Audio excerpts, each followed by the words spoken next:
നമസ്കാരം. Venezuelan president മഡുറോയെ തട്ടിക്കൊണ്ടുപോയതിനു ശേഷം രണ്ടാം ഘട്ടം ഇനി എന്ത് എന്ന ചോദ്യത്തിന് മുന്നിൽ ട്രംപ് ഇങ്ങനെ നിൽക്കുകയാണ്. ലോകം താൻ പ്രതീക്ഷിച്ചതുപോലെ, അമേരിക്കൻ ഭരണകൂടം പ്രതീക്ഷിച്ചതുപോലെ പ്രതികരിക്കുന്നില്ല എന്നുള്ള ഒരു പ്രതിസന്ധി അദ്ദേഹത്തിനുണ്ട്. എതിർപ്പ് രൂക്ഷമാവുകയാണ്. അപ്പോൾ ആകെ പ്രതിരോധമായി അമേരിക്ക വൈറ്റ് ഹൗസ് ഉയർത്തുന്നത് കുറേ വ്യാജ പ്രചരണങ്ങളാണ്.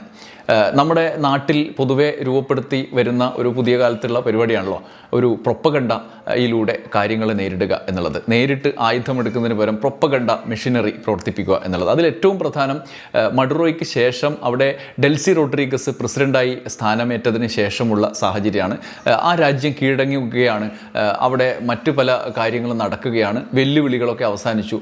അവർക്ക് പാഠം പഠിച്ച് അവർ ഇങ്ങനെ ഒരുങ്ങി നിൽക്കുകയാണ്. ഇനിയിപ്പം എണ്ണ അവിടുന്ന് അമേരിക്ക എടുത്തുകൊണ്ട് പോയാൽ മതി എന്നുള്ള നിലയാണ്. എണ്ണയ്ക്ക് എടുക്കാൻ അമേരിക്കയുടെ കരുത്ത് ഉപയോഗിച്ച് നിലവിൽ സാധിക്കും എന്നുള്ള യാഥാർത്ഥ്യം നമ്മുടെ മുമ്പിലുണ്ട്. പക്ഷേ ലോകത്തിന് മുന്നിൽ അമേരിക്ക നഗ്നമായി നിൽക്കുന്ന ഒരവസ്ഥയുണ്ട്.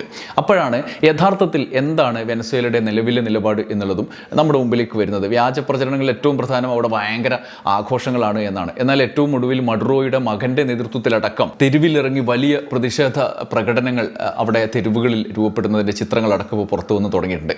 നേരെ മറിച്ച് ആഹ്ലാദമാണ് നടക്കുന്നത് എന്നുള്ള പ്രചരണങ്ങളെ ഒക്കെ ഖണ്ഡിക്കുന്ന രീതിയിലുള്ള വസ്തുതകളും പുറത്തു വന്നിട്ടുണ്ട്. ഈ ഘട്ടത്തിൽ എന്താണ് ഇപ്പോൾ ഭരണകൂടത്തിൻ്റെ പ്രതികരണം, ഈ വെനസ്വേലൻ ഭരണകൂടത്തിൻ്റെ പ്രതികരണം എന്ന് UN-ൽ വെനസ്വേലൻ അംബാസിഡർ സാമുവൽ മോൺകാഡ നടത്തിയ പ്രസംഗത്തിൽ നിന്ന് വ്യക്തമാണ്. വെനസ്വേല അങ്ങനെ കീഴടങ്ങി നിൽക്കുന്നില്ല എന്ന് ഈ പ്രൊപ്പഗണ്ടയുടെ വ്യാജ പ്രചരണങ്ങളുടെ മേലുള്ള കനത്ത ആഘാതമായിട്ടാണ് വെനസ്വേലയുടെ ഈ UN-ലെ പ്രതികരണം നിൽക്കുന്നത്. അമേരിക്ക അവിടെ ചെയ്ത ചെയ്തിയെ ന്യായീകരിച്ച് രംഗത്ത് വന്ന പ്രതിപക്ഷ നേതാവ്, വെനസ്വേലയുടെ പ്രതിപക്ഷ നേതാവ്, നൊബേൽ സമ്മാന ജേതാവ് മരിയ മച്ചാഡോയെക്കുറിച്ചാണ് നേരിട്ട് പേര് പറയാതെ അദ്ദേഹം പ്രസംഗത്തിൽ ആദ്യം വ്യക്തത വരുത്തി സംസാരിച്ചത്. അവരിപ്പോൾ വിദേശത്താണുള്ളത്.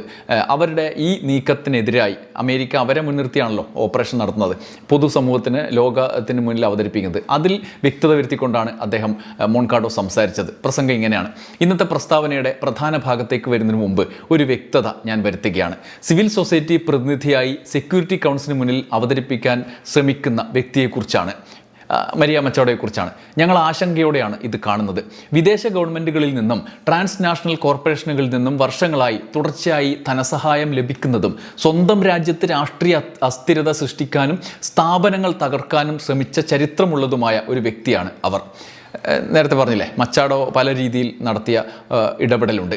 അമേരിക്കൻ പ്രതിനിധി മച്ചാഡോ മഡുറോയെ പിടികൂടിയതിനെ സ്വാഗതം ചെയ്തത് UN-ൽ ഉന്നയിച്ചതുകൂടി ഇതിൻ്റെ പശ്ചാത്തലമായി കഴിഞ്ഞ ഇതിനു മുമ്പുള്ള പ്രസംഗങ്ങളിൽ പ്രത്യേകമായി എടുത്തു പറഞ്ഞിരുന്നു. അതുകൂടി പരാമർശിച്ചുകൊണ്ടാണ് അദ്ദേഹം പറയുന്നത് മച്ചാഡോ പുറത്തുനിന്ന് പണം വാങ്ങി സ്വന്തം രാജ്യത്ത് അസ്ഥിരത സൃഷ്ടിക്കുന്ന ആളാണ് എന്ന്.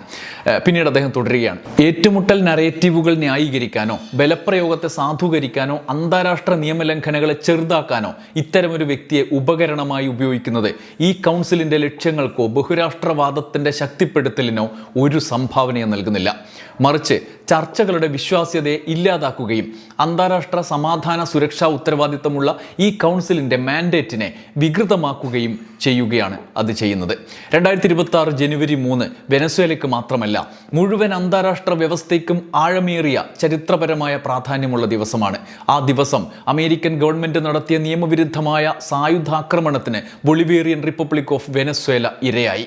ഞങ്ങളുടെ പ്രദേശത്ത് ബോംബിടൽ, സൈനിക സിവിലിയൻ ജീവഹാനികൾ, അവശ്യ സിവിലിയൻ ഇൻഫ്രാസ്ട്രക്ചറിൻ്റെ നാശം, ഭരണഘടനാപരമായി സ്ഥാനത്തിരിക്കുന്ന പ്രസിഡന്റ് നിക്കോളാസ് മഡുറോ മൊറോസിനെയും ഫസ്റ്റ് ലേഡി സിലിയ ഫ്ലോറസിനെയും തട്ടിക്കൊണ്ടുപോകൽ, ഇവയെല്ലാം ഉൾപ്പെട്ടതായിരുന്നു ആ ആക്രമണം. അത് ലോകത്തിനാകെ കറുത്ത ഏടാണ്. അന്താരാഷ്ട്ര സമാധാനം നിലനിൽക്കണമെങ്കിൽ അന്താരാഷ്ട്ര നിയമം ഇരട്ടത്താപ്പില്ലാതെ, തിരഞ്ഞെടുപ്പുകളില്ലാതെ പൂർണ്ണമായി ബഹുമാനിക്കപ്പെടണം എന്ന ഉറച്ച വിശ്വാസത്തോടെയാണ് വെനസ്വേല ഇന്ന് ഈ ഐക്യരാഷ്ട്രസഭ കൗൺസിലിന് മുന്നിൽ എത്തുന്നത്. ജനുവരി 3 സംഭവങ്ങൾ UN ചാർട്ടറിൻ്റെ വ്യക്തമായ ലംഘനമാണ്. പ്രത്യേകിച്ച് രാജ്യങ്ങളുടെ പരമാധികാര സമത്വം, ഏതൊരു രാജ്യത്തിൻ്റെയും പ്രാദേശിക സമഗ്രതയ്ക്കും രാഷ്ട്രീയ സ്വാതന്ത്ര്യത്തിനുമെതിരായ ബലപ്രയോഗം അല്ലെങ്കിൽ ഭീഷണി നിരോധിക്കുന്ന ആർട്ടിക്കിൾ 4 ലംഘനം. സമാധാനപരമായി തർക്കങ്ങൾ പരിഹരിക്കാനുള്ള ബാധ്യതയും ഇതിലൂടെ ലംഘിക്കപ്പെട്ടു. ജനീവ കൺവെൻഷനുകളും അന്താരാഷ്ട്ര മനുഷ്യാവകാശ നിയമവും ഗുരുതരമായി ലംഘിക്കപ്പെട്ടു. സിവിലിയന്മാർക്കെതിരായ വിവേചനരഹിത ആക്രമണങ്ങൾ, ജീവന്റെയും വ്യക്തിഗത സുരക്ഷിതത്വത്തിന്റെയും അവകാശ ലംഘനങ്ങൾ ഒക്കെ നടന്നു. ഏറ്റവും ഗൗരവമേറിയത് പ്രസിഡന്റിന്റെ തട്ടിക്കൊണ്ടുപോക്കാണ്. ഓഫീസിലിരിക്കുന്ന രാജ്യത്തെ തലവന്മാർക്കുള്ള വ്യക്തിഗത ഇമ്മ്യൂണിറ്റി എന്ന അന്താരാഷ്ട്ര നിയമത്തിന്റെ അടിസ്ഥാന തത്വത്തിന്റെ നഗ്നമായ ലംഘനം. ഈ ഇമ്മ്യൂണിറ്റി വ്യക്തിപരമായ പ്രത്യേക അവകാശമല്ല, രാജ്യങ്ങളുടെ പരമാധികാരവും അന്താരാഷ്ട്ര വ്യവസ്ഥയുടെ സ്ഥിരതയും സംരക്ഷിക്കുന്ന ഉറപ്പാണ്. ഇത് അവഗണിക്കുന്നത് വെനസ്വേലയെ മാത്രമല്ല, ഈ സഭയിലുള്ള എല്ലാ രാജ്യങ്ങൾക്കും. വലിപ്പമോ ശക്തികളോ സഖ്യങ്ങളോ പരിഗണിക്കാതെ എല്ലാ രാജ്യങ്ങൾക്കും അത്യന്തം അപകടകരമായ സാഹചര്യമാണ് സൃഷ്ടിക്കുന്നത്. ജനറൽ അസംബ്ലി റെസൊല്യൂഷൻ 3314 പ്രകാരം ഒരു രാജ്യത്തിന്റെ പ്രദേശം മറ്റൊരു രാജ്യത്തിന്റെ സേന ബോംബിട്ട് ആക്രമിക്കുന്നത് അതിക്രമമാണ്. ഇന്റർനാഷണൽ കോർട്ട് ഓഫ് ജസ്റ്റിസിന്റെ 2004 വ്യക്തമാക്കിയത് ഔദ്യോഗിക അധിനിവേശമോ കൂട്ടിച്ചേർക്കലോ സൈനിക സാന്നിധ്യമോ ഇല്ലെങ്കിലും ഫലപ്രദ നിയന്ത്രണം ഏർപ്പെടുത്തിയാൽ പോലും അത് ഒക്യുപ്പേഷനാണ്. റെസൊല്യൂഷൻ 242 ബലപ്രയോഗത്തിലൂടെ പ്രദേശം സ്വന്തമാക്കാൻ ശ്രമിക്കുന്നത് അസാധുവാണ് എന്ന് പ്രഖ്യാപിക്കുന്നു. റെസൊല്യൂഷൻ 2625 പ്രകാരം UN ചാർട്ടറിന് വിരുദ്ധമായ ബലപ്രയോഗമായി ഒരു രാജ്യത്തിന്റെ പ്രദേശം സൈനിക ഒക്യുപ്പേഷന് വിധേയമാക്കരുത്. ഇത്തരം പ്രവൃത്തികൾക്ക് ഫലപ്രദമായ മറുപടി നൽകാതിരുന്നാൽ നിയമത്തിന് പകരം ശക്തി സാധാരണവൽക്കരിക്കപ്പെടും. കൂട്ടായ സുരക്ഷാ വ്യവസ്ഥയുടെ അടിത്തറ തകരും. ഇന്ന് അപകടത്തിലുള്ളത് വെനസ്വേലയുടെ പരമാധികാരം മാത്രമല്ല, അന്താരാഷ്ട്ര നിയമത്തിന്റെ വിശ്വാസ്യത. ഈ സംഘടനയുടെ, ഐക്യരാഷ്ട്രസഭയുടെ അധികാരം ഒരു രാജ്യവും ലോകക്രമത്തിന്റെ ജഡ്ജിയോ കക്ഷിയോ എക്സിക്യൂട്ടറോ ആകരുത് എന്ന തത്വവും കൂടിയാണ്. ഈ ആക്രമണത്തിന്റെ കേന്ദ്ര കാരണം വെനസ്വേലയുടെ പ്രകൃതി വിഭവങ്ങളാണ്. എണ്ണ, ഊർജം, തന്ത്രപരമായ സമ്പത്ത്, ഭൗമരാഷ്ട്രീയ സ്ഥാനം. ഈ 4 കാര്യങ്ങളെല്ലാം ചരിത്രപരമായി ഞങ്ങളെ ആക്രമിച്ചവരുടെ അത്യാഗ്രഹത്തിന് കാരണമായിട്ടുണ്ട്. വിഭവങ്ങൾ നിയന്ത്രിക്കാനോ ഗവൺമെൻറ്റുകൾ അടിച്ചേൽപ്പിക്കാനോ രാജ്യങ്ങളുടെ മേൽ കടന്നു കയറാനോ ഒരു അധികാരവും മറ്റൊരു രാജ്യത്തിനില്ല.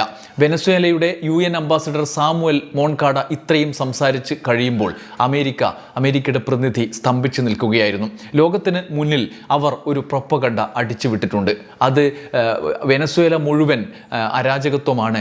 അവിടെ നിന്ന് പ്രസിഡന്റിനെ തട്ടിക്കൊണ്ടുപോയത് ജനങ്ങൾക്ക് ആഹ്ലാദമുണ്ടാക്കുന്നതാണ്. അവിടെയൊക്കെ ആഹ്ലാദ പ്രകടനം നടക്കുകയാണ്. ഭരണകൂടത്തിനെ നിയന്ത്രിക്കുന്ന ഡെൽസി പോലും വൈറ്റ് ഹൗസിന് ഒപ്പം നിൽക്കാൻ തയ്യാറാണ് എന്നുള്ള വ്യാജ പ്രചരണം അത് വ്യാപകമായി ലോകത്തെങ്ങുമുള്ള ട്രംപിസ്റ്റുകൾ ഏറ്റെടുത്തിട്ടുണ്ട്. ഒപ്പം സാമ്രാജ്യത്വ വിരുദ്ധർ അതിനെതിരെ പ്രചരണം നടത്തുക എന്നുള്ളത് പരിഹാസ്യമാക്കുന്ന അവസ്ഥയിലേക്ക് ഈ സാമൂഹ്യ മാധ്യമ ശക്തിയെ അവർ സ്വാധീനിച്ചു വെച്ചിട്ടും ഉണ്ട്. ഈ കേരളത്തിൽ പോലും അത്തരം ട്രംപിസ്റ്റുകളുടെ വെറി കാണാം. അതിനനുസരിച്ചിട്ടുള്ള പ്രചരണങ്ങളും കാണാം. ഈ പ്രസംഗം അദ്ദേഹം മോൺകാഡ UN-ൽ അവരുടെ വെനസ്വേലയുടെ നിലപാട് വ്യക്തമാക്കുന്നതിലൂടെ ആ പ്രചരണങ്ങൾക്ക് മേൽ കനത്ത ആഘാതമാണ് ഉണ്ടായിരിക്കുന്നത്. ലോകത്തിന് മുന്നിൽ ഇതാണ് ഞങ്ങളുടെ നിലപാട് എന്ന് നിലവിലെ വെനസ്വേലൻ ഭരണകൂടവും പറഞ്ഞിരിക്കുന്നു. നിങ്ങൾ മഡുറോയെ തട്ടിക്കൊണ്ടുപോയത് നിങ്ങളുടെ ശക്തി ഉപയോഗിച്ചാണ്. ശക്തിക്ക് ബലപ്രയോഗത്തിന് മേധാവിത്വം ലഭിച്ചാൽ ലോകത്തിൽ വെനസ്വേലക്ക് മാത്രമല്ല എല്ലാ രാജ്യങ്ങൾക്കും ഭീഷണിയാണ് എന്നുള്ള പൊതു തത്വമാണ് അവർ ഉന്നയിച്ചത്. മോൺകാഡ അദ്ദേഹത്തിൻ്റെ പ്രസംഗത്തിൽ ഉന്നയിച്ചത്. ഇത് വരും ദിവസങ്ങളിലും വലിയ ചർച്ചയ്ക്ക് വിധേയമാകും. ട്രംപ് തട്ടിക്കൊണ്ടുപോയതിനു ശേഷം ഇനി എന്ത് ചെയ്യുമെന്ന് സ്തംഭിച്ചു നിൽക്കാൻ ഉള്ള കാരണങ്ങളിൽ ഒന്ന് കൂടി ഇതാണ് എന്നുള്ളതാണ്. നന്ദി, നമസ്കാരം.